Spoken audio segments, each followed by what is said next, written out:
Calderon of Fight Hook News here with former world champion Jessie Vargas. How you doing, champ? Hey, what's up, guys? I'm doing well. What are you here for in Orlando? The convention I for was the here for the WBA? WBA, yeah, WBA convention. As a lot of you know, my first world title was the WBA world title, and once you're a world champion, it seems like you become closer to the association, the organization, and I'm very happy to be part of such a phenomenal organization, which was the first ever organization formed. It's nice, man, and he become a world champion out of the same world title that Holyfield did, Chavez, Ali formed. It's cool. Many great fighters, and you giving us. So we're here to support him here for the convention. He had many other fighters coming in, Nonito Nair, Hopkins, so it was nice just to be here and be there for the 102nd anniversary. It was a large crowd. Now they hold this convention every year in Orlando, or is it in different locations? Yeah, every year, and for the most part, the last few years it's been here in Orlando, Florida. Okay. I assume the next one should be as well. Give us your take on the fight with Regis Prograis and Devin Haney. What do you thought about that fight? It was, I didn't watch it, man. I was out busy. I couldn't watch it as much as I wanted to. I couldn't, but I heard it was a good fight. I heard good things about it. I heard it was a chess match, and congratulations to Devin Haney. Prograis, he put on a good show. It seemed like, it seemed like he was trying. Like he had the intent to try and win and catch him with one punch, but you can't depend on one punch when you fight against a guy like Devin Haney. What do you think about the controversy behind it? They made 140 pounds. You fought at 140 pounds, but to hydrate to up to 165 pounds, that's a big, big deal. Even though they were about 8 pounds, from difference from each other, because Prograis was almost 160. Yeah. And, what do you think about that? Devin Haney did it to perfection. He knew how to put himself in a position where he was able to increase that weight and do it efficiently, where he was going to be able to perform well. And again, he does have snack behind him, right? Victor Conte is a great and very informative professional in his area. And I think that, Devin Haney has good guidance by having Victor Conte, and he did it the proper way. Do you think the rules need to be changed? This is something that's been going on for many decades, with the weight, people, going up in weight, like 20 pounds and so. Is that kind of dangerous for fighters? You know what, man? That's a good question, actually. I think that in order for us to really come up with a good decision with that, on how much maybe should be approved for a fighter to be able to come in over the contractual weight into the fight, that's something that the organization has to be part of, the promoters and scientists who are able to identify, the risk involved in the fighter jumping up 25 pounds, 30 pounds the day of the fight. So I wouldn't know what to say there. I would say that, as long as they come in the weigh-in at 140 pounds after that, it's up to the fighter to be able to understand how he can put himself at optimum level. Now, you're Mexican, and of course, Canelo Alvarez is the biggest Mexican star right now. The fight between him and David Benavidez is one fight that a lot of people that have been talking about. A lot of Mexicans are loving David Benavidez. He's one of the hottest fighters in boxing today. What do you think about that fight? That's a good fight. I think that's a fight that we all want to see.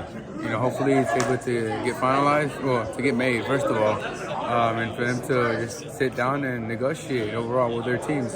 I think that it's a fight that can go down in history as one of the best fights between two Mexican fighters, one Mexican-American and the other Mexican fighter. There's a lot of controversy because some people think that Benavidez, could defeat Canelo. Some people think that Canelo is just, a little too experienced Benavidez. But overall, I think that for them to get inside the ring and settle everything together would be great. In Las Vegas at Allegiant Stadium, that'd be cool. Or T-Mobile, right? But Allegiant Stadium would be nice.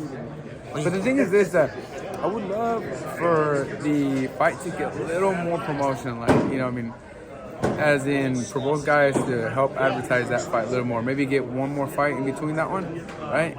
Maybe even if they were on the same show, I think that'd be a great way to boost it. So who do you think David Benavidez should fight next then to step up to that fight level? He had a great performance. I think he's at that level now, right? I'm just thinking the way they used to do it before, they used to have both guys on the same show, right? And then say, all right, the winner from this one, from tonight's fight, they're fighting each other, 6 months from now. I think that'd be a great way to kind of push it because although, let's see, when it comes to the sales, how well did it do when it comes to the Benavidez fight? It didn't do that well. when ticket sales? No, I'm talking about pay-per-view. Okay. We're talking about both. I mean, Ticket sales, it was in a smaller venue. 12,000 is where, Mandalay Bay, fills up to. So see what I'm saying? I say it didn't fill up. That's what I'm saying. I wanted to get that little boost a little bit more. You know what I mean?